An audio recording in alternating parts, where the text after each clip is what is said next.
1971 वो आदमी जो प्लेन से कूद गया और कभी नहीं मिला। कभी सोचा है कि अगर कोई आदमी भरी प्लेन से हजारों फीट ऊपर से अंधेरे आसमां में कूद जाए और फिर कभी ना मिले तो क्या वो जिंदा बचा होगा या सिर्फ एक कहानी बन गया? 1971 में अमेरिका ने एक ऐसी कहानी देखी जो आज तक सॉल्व नहीं हुई, और इस कहानी का नाम था डीबी कूपर। 24 नवंबर 1971, थैंक्सगिविंग से एक दिन पहले अमेरिका के एयरपोर्ट्स बिजी था। लोग घर जा रहे थे, फैमिलीज मिलने वाली थी। पोर्टलैंड एयरपोर्ट पर एक नॉर्मल सा आदमी आया। ना कोई मास्क, ना कोई टेंशन, ना कोई अजीब बिहेवियर। सूट पहना हुआ, ब्लैक टाई, हाथ में एक ब्रीफकेस। उसने टिकट खरीदा नॉर्थ वेस्ट एयरलाइंस फ्लाइट 305 का। Destination Seattle. सिर्फ 30 मिनट की फ्लाइट। उस वक्त किसी ने नहीं सोचा था कि ये फ्लाइट हिस्ट्री बनने वाली है। प्लेन टेक ऑफ करता है। डीबी कूपर अपनी सीट पर शांति से बैठता है। एयर होस्टेस आती है। कूपर उससे एक नोट देता है। नॉर्मल बात नहीं करता, सिर्फ नोट। होस्टेस पहले इग्नोर करती है। उससे लगा कोई फोन नंबर होगा, पर जब उसने नोट पढ़ा उसका चेहरा बदल गया। नोट में लिखा था आई हैव अ बॉम्ब, और साथ में ब्रीफकेस की हल्की सी झलक। उस ब्रीफकेस के अंदर क्या था ये आज भी क्लियर नहीं है, पर उस वक्त होस्टेस को सिर्फ एक बात क्लियर थी, ये आदमी सीरियस है। कूपर ने चिल्लाया नहीं, थ्रेटन नहीं किया। उसने कामली कहा, कैप्टन को बोलो प्लेन को सियाटल में लैंड करना है और मुझे चाहिए $200,000 कैश, और चाहिए 4 पैराशूट्स। ये डिमांड अनयूजुअल थी। पैराशूट्स का मतलब एक ही होता है, एस्केप। और जब कोई आदमी प्लेन के अंदर एस्केप प्लान बना रहा हो तो सिचुएशन नॉर्मल नहीं होती। पायलट ने अथॉरिटीज को इन्फॉर्म किया। FBI इन्वॉल्व हो गए। पर सबसे अजीब बात यह थी, कूपर बिल्कुल रिलैक्स था। वो ड्रिंक ऑर्डर कर रहा था, सिगरेट पी रहा था, जैसे ये सब उसके लिए एक नॉर्मल बिजनेस मीटिंग हो। सियाटल में प्लेन लैंड करता है। अथॉरिटीज उसकी डिमांड मानती है, $200,000 कैश में। Parachutes ready. पैसेंजर्स को छोड़ दिया जाता है। प्लेन अब खाली है, सिर्फ कूपर और क्रू। अब कहानी और डार्क हो जाती है। कूपर प्लेन को दोबारा उड़ान भरने को कहता है। डेस्टिनेशन मेक्सिको सिटी, पर एक कंडीशन के साथ। प्लेन लो एल्टीट्यूड पर उड़ेगा, slow speed, landing gear open. ये सब एक हाई चीज बताता है, वो हवा में कूदने वाला है। रात हो चुकी थी। Bad weather. नीचे जंगल, पहाड़, नदियां, और ऊपर सिर्फ अंधेरा। फ्लाइट के बीच में क्रू को एक सिग्नल मिलता है। वियर डोर ओपन हो चुका है। ठंड हवा प्लेन के अंदर भर जाती है, और कुछ सेकंड्स बाद एक झटका। डीबी कूपर प्लेन से कूद चुका था, कैश के साथ, पैराशूट के साथ, और उसके बाद वो कभी नहीं मिला। No body, no parachute, no clear proof of death, सिर्फ एक एम्प्टी स्काई। और यही से डीबी कूपर सिर्फ आदमी नहीं रहा, वो मिस्ट्री बन गया। FBI ने मैसिव सर्च की। जंगल छाने गए, रिवर्स स्कैन हुई, लोकल लॉग ऑन से पूछा गया, पर कुछ नहीं मिला। जैसे कूपर हवा में ही डिसॉल्व हो गया हो। डीबी कूपर के प्लेन से कूदने के बाद सबसे बड़ा सवाल सिर्फ ये नहीं था कि वो कहाँ गया, सबसे बड़ा सवाल ये था, क्या कोई नॉर्मल इंसान ऐसा जंप सर्वाइव कर सकता है? 1971 का टाइम था। ना GPS, ना सैटेलाइट ट्रैकिंग, ना मोबाइल फोन्स, सिर्फ अंधेरा, जंगल और ठंड। कूपर जिस जगह से कूद था वहां नीचे डेंस फॉरेस्ट था। एक्सपर्ट्स ने कहा, अगर कूपर एमेच्योर होता तो उसकी डेथ ऑलमोस्ट गारंटीड थी। पर प्रॉब्लम यह है, डीबी कूपर एमेच्योर नहीं लगता था। उसने प्लेन का मॉडल जानता था। उसने स्पेसिफिक स्पीड और एल्टीट्यूड मांगी। उसने रियर स्टेयर्स का उसे किया। और सबसे इंपॉर्टेंट, उसने एक्स्ट्रा पैराशूट भी मांगा था।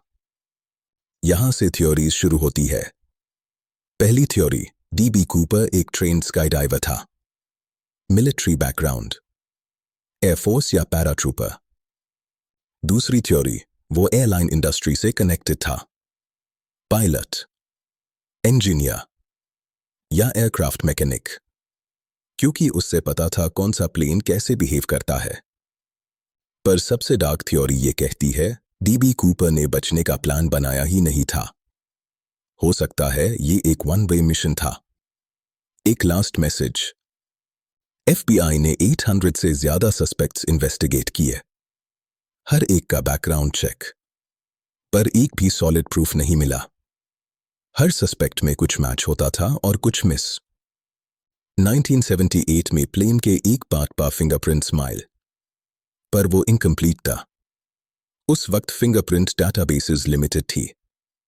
आज भी वो प्रिंट्स किसी से मैच नहीं हुए। 1980 में एक बच्चा कोलंबिया रिवर के पास खेल रहा था और उससे कुछ मिला, पुराने डॉलर बिल्स, वही सीरियल नंबर्स जो रैंसम मनी के थे। इसका मतलब डीबी कूपर वहां था, पर सिर्फ कुछ नोट्स मिले। बाकी पैसे कहां गए? अगर वो मर गया होता तो सारे पैसे मिलने चाहिए थे। ये डिस्कवरी एक और थ्योरी को जन्म देती है। हो सकता है जंप के बाद कूपर इंजर्ड हो गया हो। शायद उसने पैसे छुपा दिए। एक और डिस्टर्बिंग बात, उस रैंसम मनी का एक भी नोट कभी सर्कुलेट नहीं हुआ। बैंक्स में नहीं, मार्केट्स में नहीं, जैसे किसी ने उन पैसों को यूज ही नहीं किया। डीबी कूपर मीडिया का ऑब्सेशन बन गया। बुक्स लिखी गई, डॉक्यूमेंटरीज बनी, मूवीज इंस्पायर्ड हुई, पर असली डीबी कूपर खामोश रहा। 2016 में एफबीआई ने ऑफिशियली केस क्लोज कर दिया। उन्होंने कहा रिसोर्सेज लिमिटेड है और चांसेस कम। पर केस क्लोज होने का मतलब मिस्ट्री सॉल्व होना नहीं होता। शायद डीबी कूपर किसी जंगल में मारा नहीं। शायद वो आज भी कहीं जिंदा रहा, नया नाम, नई जिंदगी, ताकि दुनिया कभी ये ना भूल पाए कि परफेक्ट क्राइम एग्जिस्ट करता है। जब एफबीआई ने 800 से ज्यादा सस्पेक्ट्स लिस्ट किए तो एक चीज सब में कॉमन थी, हर सस्पेक्ट ऑलमोस्ट मैच करता था, पर परफेक्ट कोई नहीं था। सबसे पहला स्ट्रॉन्ग सस्पेक्ट था रिचर्ड मकॉय जूनियर। 1972 में सिर्फ कुछ महीने बाद एक और प्लेन हाईजैक हुआ। Method almost same. मकॉय एक्सामी था। डीबी कूपर के बिहेवियर और मकॉय के बिहेवियर में एक मेजर डिफरेंस था। कूपर काम था, मकॉय अग्रेसिव। कूपर प्रोफेशनल लगता था, मकॉय डेस्परेट। फिर आया Kenneth Christiansen, former paratrooper, airline employ. Hijacking के बाद सडनली रिच हो गया। उसने लैंड खरीदा, कैश में इन्वेस्टमेंट्स की, और सबसे अजीब, उसके भाई ने डेथबेड पर कहा कि केनेथ ने एक सीक्रेट छुपा रखा था। पर जब एफबीआई ने वेरीफाई किया तो उन्होंने देखा उसका हाइट, उसका वेट और उसका एक्सेंट विटनेस स्टेटमेंट्स से मैच नहीं करता। एक बार फिर क्लोज, पर परफेक्ट नहीं। फिर आया सबसे disturbing suspect, Robert Rackstraw. Military background, explosives knowledge, fake identities use करता था, एक क्रिमिनल मास्टरमाइंड। उस पर एफबीआई का ध्यान सबसे ज्यादा था। पर प्रूफ, डायरेक्ट प्रूफ कभी मिला ही नहीं। और जब एफबीआई ने उससे इंटरोगेट किया तो उसने सिर्फ मुस्कुराकर कहा, यू विल नेवर नो। और यही पर कहानी और क्रीपी हो जाती है, क्योंकि डीबी कूपर सिर्फ एक हाईजैकर नहीं लगता, वो एक मैसेज लगता है। कूपर ने किसी को हर्ट नहीं किया, किसी को पैनिक में नहीं डाला। उसने सिर्फ सिस्टम को एक्सप्लॉइट किया और फिर वैनिश हो गया। जैसे वो कह रहा हो, तुम मुझे देख नहीं सकते पर मैं यही हूं। एफबीआई की सबसे बड़ी गलती क्या थी? उन्होंने केस को सिर्फ क्राइम की तरह देखा। उन्होंने मोटिव को नहीं समझा। अगर कूपर सिर्फ पैसों के लिए था तो वो पैसे उसे करता। अगर फेम के लिए होता तो मैसेज छोड़ता। पर उसने दोनों नहीं किया। इसका मतलब वो कुछ और चाहता था। शायद कंट्रोल, शायद प्रूफ, शायद खुद के लिए एक victory.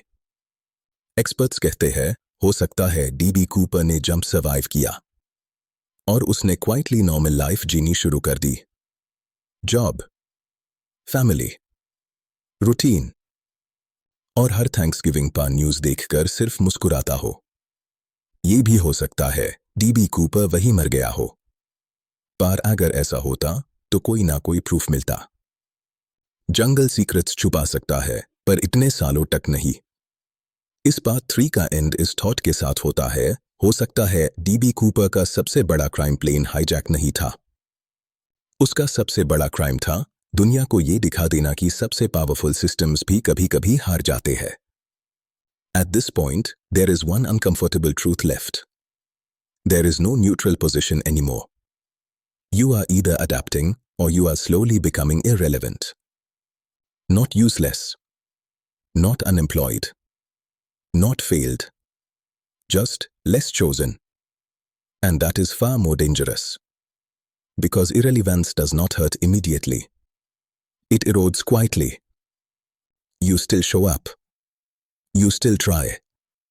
You still participate. But fewer doors open. The world doesn't reject you. It simply stops prioritizing you. And most people don't notice this happening until years later, when catching up is no longer possible. Here is the mistake many people make. They think adaptation means becoming technical. Adaptation is not about mastering tools. It's about changing how you think about work. One group redesigns the system. The other sacrifices themselves to it. This is where the real dividing line appears. Not intelligence. Not education. Not motivation. But willingness to let go of old pride. Some people secretly believe, if I didn't struggle, it wouldn't be real. The system does not care. It rewards outcomes, not suffering. And every year, it rewards those who can remove friction faster. AI replaces unnecessary effort. So let me end this clearly. You are not running out of time. But you are running out of denial. This shift will not slow down. It will not apologize. It will simply keep selecting. The future will feel normal to those who adapt, and impossibly fast to those who don't. This video will be useless one day, but the idea behind it won't.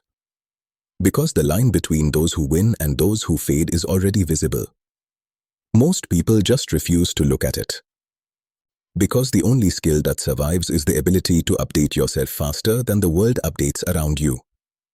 And most people haven't even noticed the clock started.